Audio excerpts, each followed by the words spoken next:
Assalamualaikum warahmatullahi wabarakatuh. Sebelumnya perkenalkan, nama saya Arif Saifur Rahman.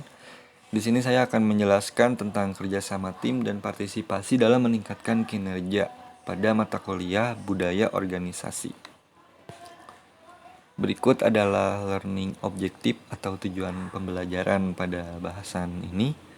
Yang pertama, menjelaskan apa itu kerjasama tim dan kinerja karyawan, lalu menjelaskan jenis-jenis kerjasama tim, dan menjelaskan peran kerjasama tim serta partisipasi terhadap kinerja karyawan. Kinerja dan kerjasama. Apa itu kinerja? Menurut John Whitmore, kinerja adalah pelaksanaan fungsi-fungsi yang dituntut dari seseorang. Kinerja adalah suatu perbuatan, suatu prestasi, suatu pameran umum keterampilan. Jadi maksudnya kinerja di sini adalah pelaksanaan fungsi-fungsi yang dituntut dari seseorang berupa suatu perbuatan, suatu prestasi, ataupun suatu pameran umum keterampilan. Lalu, apa itu kerjasama? Menurut Hamiruddin et al., kerjasama tim adalah sekerumun individu yang bertugas bersama-sama demi meraih sasaran yang serupa, serta dapat bertambah ringan untuk mencapai tujuan tersebut dengan bekerja sama daripada melakukannya sendiri. Jenis-jenis kerjasama tim. Yang pertama ada kerjasama tim formal. Jadi tim formal ini tuh merupakan bagian dari struktur formal organisasi atau seluruh struktural dari vertikal hingga horizontal sebuah perusahaan, seperti hubungan dari atas hingga bawah atau direktur hingga staf-staf. Lalu ada tim vertikal.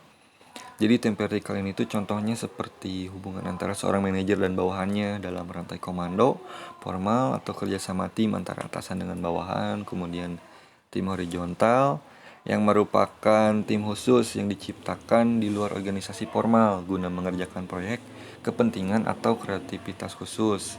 Jadi kerjasama tim yang dilakukan dengan tujuan khusus namun masih bagian dari organisasi formal dan memiliki struktur laporannya sendiri. Lalu ada tim mandiri atau tim dengan kepemimpinan mandiri yang dibentuk dalam satu departemen yang sama dan anggotanya adalah karyawan untuk mendiskusikan cara bagaimana meningkatkan kualitas, efisiensi, dan lainnya. Dan yang terakhir ada tim pemecah masalah yang merupakan sekelompok orang yang dipilih untuk dengan sukarela bertemu dan mendiskusikan berbagai keputusan seperti berkaitan dengan peningkatan kualitas, efisiensi, dan lingkungan kerja.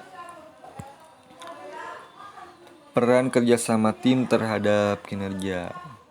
Yang pertama, berperan untuk menselaraskan tujuan yang sama.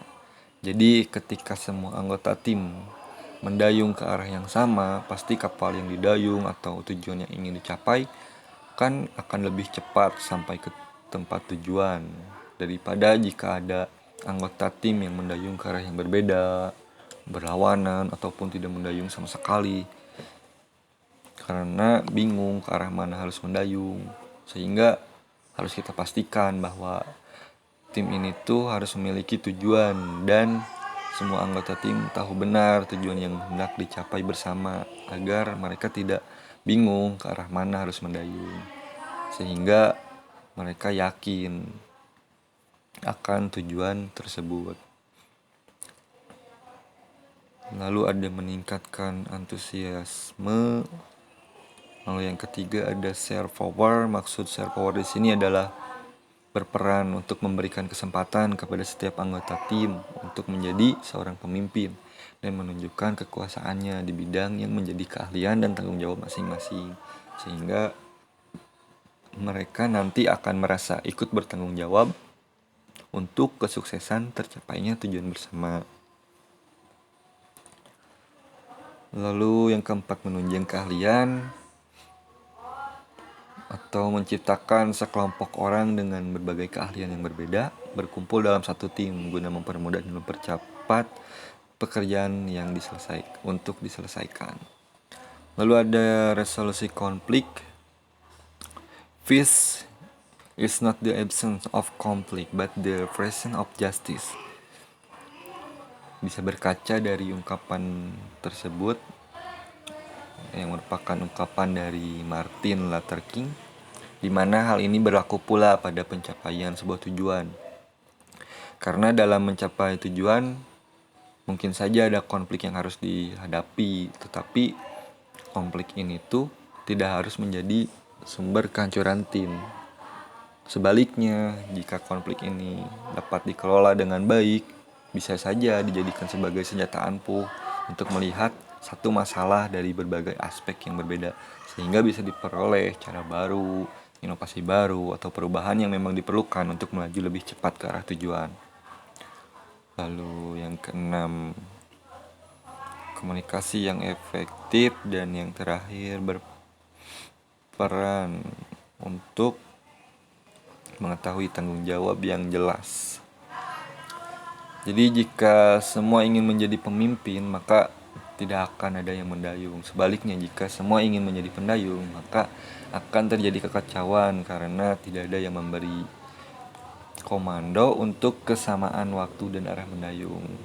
Pada intinya, setiap anggota tim harus mempunyai peran dan tanggung jawab masing-masing yang jelas, sehingga mereka bisa bekerja dan mengetahui apa yang harus dilakukan, dan tujuannya juga agar mereka tahu kontribusi apa yang bisa mereka berikan untuk menunjang tercapainya tujuan bersama yang telah ditentukan sebelumnya.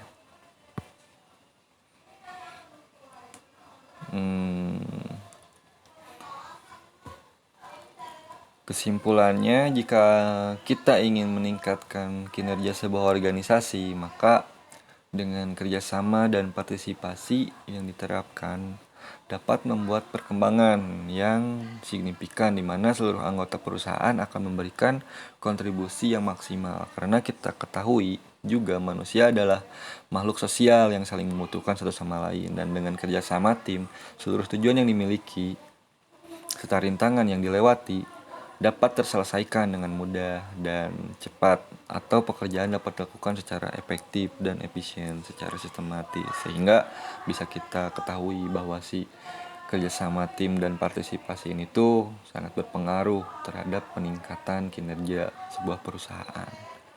Mungkin sekian yang bisa saya jelaskan, kurang lebihnya mohon dimaafkan. Terima kasih.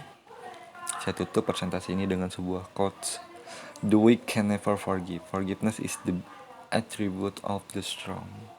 Terima kasih. Wassalamualaikum warahmatullahi wabarakatuh.